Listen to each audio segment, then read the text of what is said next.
In southeast Logan County, there is, according to several informed people, perhaps the most historic spot within the county borders, Old Red River Cemetery. Its significance lies in its great influence on local, state, and even national religion, morals, and ethics during the time between 1789 and the early 1800s, a significance which still exists today. Between 1740 and 1745, there was an unusually strong religious revival that swept the original American colonies. Sinners in the Hands of an Angry God was one sermon by Jonathan Edwards of Massachusetts that won many converts and proved particularly influential. It is still studied by high school and college students today. Unsupported by Yale and Harvard universities, the Great Awakening, as the movement was called, nevertheless developed a new interest in the right of the common man and led to the establishment of a number of the new colleges. The College of New Jersey, now Princeton University, was one of those. Thus, this time of emotional evangelism left several lasting results.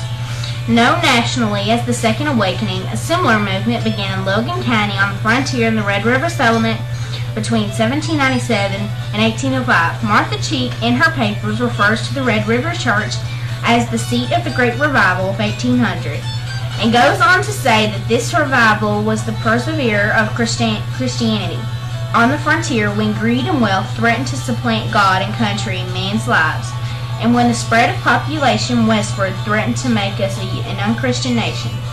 Of great significance, then, seems to be the small spot of land in southeast Logan. In 1965, Francis Butler Simpkins published the third edition of his much-respected book called A History of the South. In it, he talks at some length about Red River and the Second Awakening in Logan County. Easterners were shocked by the religious indifference of this frontiersman. Logan County, Kentucky, soon to become the center of a great religious revival, was known as Rogues Harbor, a haven for counterfeiters, robbers, and murderers. As late as 1820, only one person in 12 in Kentucky was a church member. But Simpkins goes to say, between 1797 and 1805, the frontier was swept by a religious revival whose effects were so widespread that the movement had been called the Second Awakening. It began in Logan County, Kentucky, under the leadership of James McGready. His persuasive preaching attracted Presbyterian, Methodist, and Baptist ministers from the whole western or Cumberland County. The movement spread into Virginia and the Carolinas. Meetings were attended by thousands of intent listeners. One senses the far-reaching significance of the effort began and continued at Red River. The original log church, known as Red River Meeting House, was built on the rise northeast of Balding's Fort, which was, according to Martha Cheek, the earliest settlement in the original area of Logan County. She tells us that neither the state nor the county had been formed when the old church was built. The area was then known as the Western Frontier of Virginia in the County of Lincoln, District of Kentucky. She also says that in the very earliest record books of Lincoln County, there are many references to the Red River settlement. It is said that the original old log church tumbled down from age in about 1856, leaving only its foundation stones, but that men and writers at the time still remembered the great role it had played in the history of our country, recalling that here, in 1800, the forces of Christianity had come together in mysterious fusion to kindle so great a conflagration that in the religious lives of America that it spread to the ends of our land and was heralded abroad.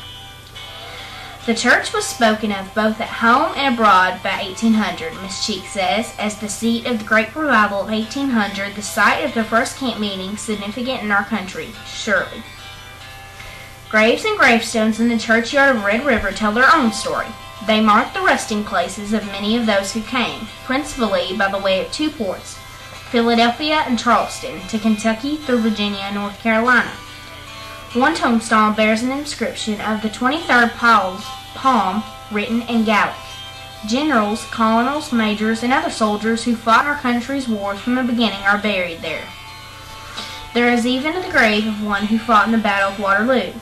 The second church that was erected on the grounds was known as Red River Cumberland Presbyterian Church and was built in 1847 and raised about 1935. A replica of the early one was completed in 1959 under the direction of Kermit Robbie and Lou Moore, using hand-hewn logs of the original time period. Rock for the chimney came from President L.B. Johnson's industrial home in Logan County. This building was destroyed by fire in 1992. Rustin Flowers, then Associate President, and Top Orloff, then Vice President, oversaw the fundraising and erection of a new building that was completed in 1994.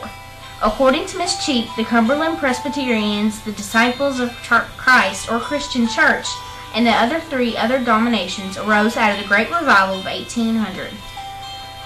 Families came from great distances in covered wagons from other states and camped for 5 days to listen to McGreedy, McGee, and Hodge and other ministers assisting and preaching day and night.